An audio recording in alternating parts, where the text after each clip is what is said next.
Audiolivro organizado por Cristiane Batista com fim de instrução. Inscreva-se, grata.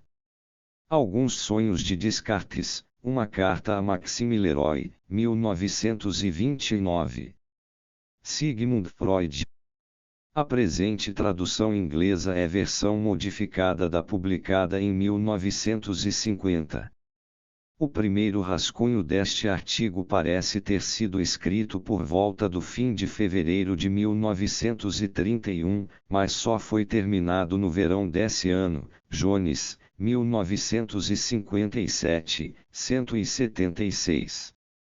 O presente estudo constitui um reenunciado das descobertas anunciadas por Freud 6 anos antes, em seu trabalho sobre Some Psychical Consequences of the Anatomical Distinction Between the Sexes, 1925J, do qual um certo exame será encontrado na nota do editor inglês àquela obra, Standard Ed. 19, 243. A publicação desse trabalho anterior provocou consideráveis repercussões entre os psicanalistas, especialmente, talvez, na Inglaterra, e elas podem ter estimulado Freud a retornar ao assunto. A última seção do presente artigo contém, coisa bastante fora do comum nos trabalhos de Freud, algumas críticas de uma série de outros artigos. E é curioso que ele pareça tratá-los como se esses trabalhos tivessem surgido espontaneamente e não, como era claramente o caso, como reação a seu próprio artigo um tanto revolucionário de 1925, ao qual, na verdade, não faz aqui qualquer referência.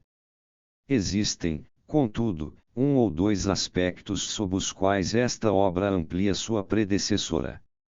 Dá nova ênfase, obviamente com base em material clínico recente, à intensidade e longa duração da ligação pré-edipiana da menina à mãe. Contudo, de mais interesse, talvez, é o longo exame do elemento ativo na atitude da menina para com a mãe e na feminilidade em geral. Aproximadamente um ano depois do aparecimento deste artigo, Freud retornou ao tema da sexualidade feminina na Conferência 33 das New Introductory Lectures, 1933, que trata do assunto em linhas muito semelhantes às presentes, ainda que de maneira bastante menos técnica. Termina, ademais, por um certo estudo das características das mulheres na vida adulta. Alguns sonhos de Descartes, uma carta a Maxime Leroy.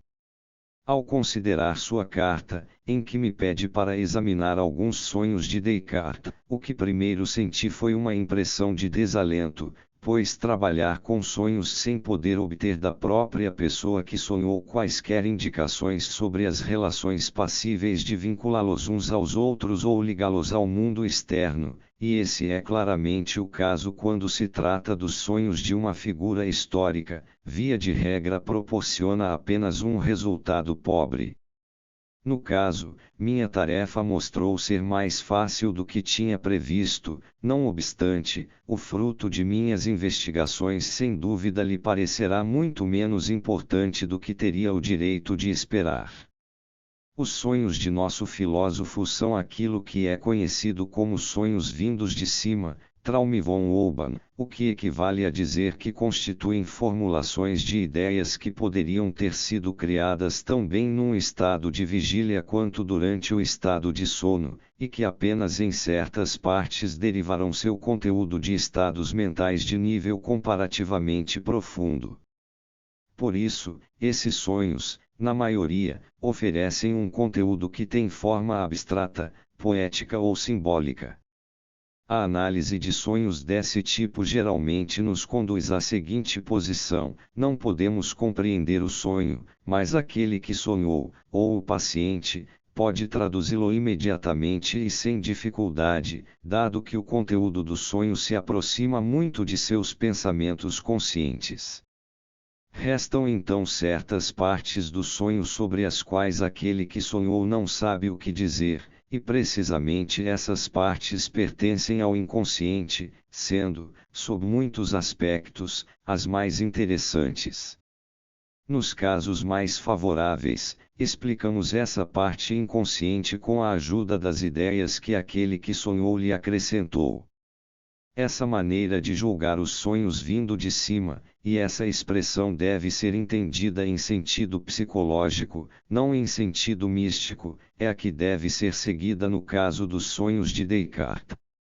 O próprio filósofo os interpreta e, de acordo com todas as regras da interpretação de sonhos, temos de aceitar sua explicação, mas se deveria acrescentar que nenhum outro caminho, que nos leve mais adiante, se abre para nós.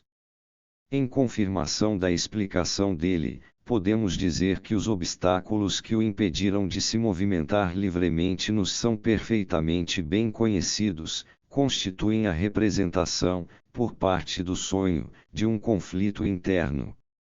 O lado esquerdo representa o mal e o pecado, e o vento, o gênio mal, animus. As diferentes figuras que aparecem no sonho não podem, naturalmente, ser por nós identificadas, embora Descartes, se fosse interrogado, não teria deixado de identificá-las. Os elementos bizarros, dos quais, incidentalmente, existem poucos, e que são quase absurdos, tais como o melão de uma terra estrangeira e os pequenos retratos, permanecem inexplicados.